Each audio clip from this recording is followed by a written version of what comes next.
The member for McMahon. Thanks, Mr Speaker. My question is to the Treasurer. On Saturday, the Treasurer said ASIC and APRA have a case to answer as to how some of this conduct occurred on their watch. But in April 2016, when arguing against a banking royal commission, the now Treasurer said that ASIC and APRA had, and I quote, stronger powers than a royal commission. Why, 2 years after he said they had stronger powers than a royal commission, is the Treasurer now blaming the regulators and only now promising them more powers? The Treasurer has the call. Well, Mr Speaker, what hypocrisy from the member for McMahon. Actually, Labor has voted against a Royal Commission itself, Mr Speaker. That's the reality.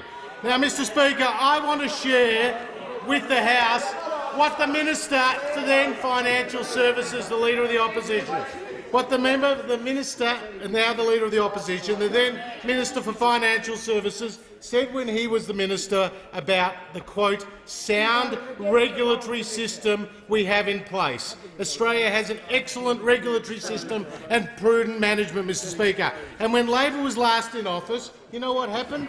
We had the Trio Capital collapse.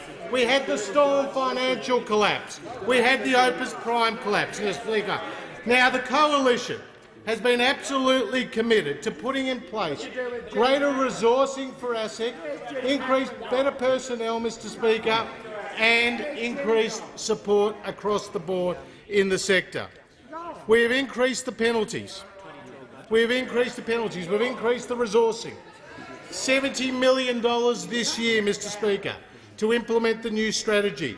$121 million for ASIC as a funding package in April 2016. A new chair in James Shipton, Mr Speaker. A new second deputy chair in Dan Crennan, Mr Speaker, as a special prosecutor.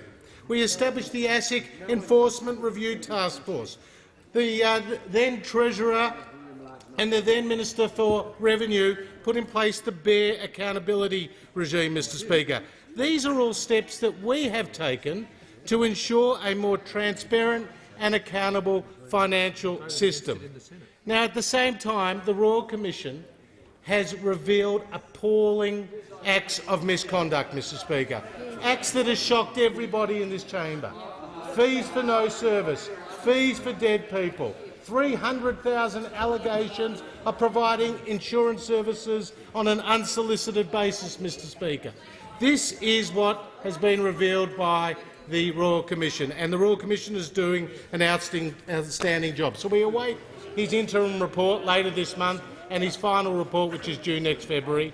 But we are absolutely committed with the measures that we have already put in place and that we will follow up on the Royal Commissioner's recommendations to ensure a more accountable and transparent financial system for all Australians.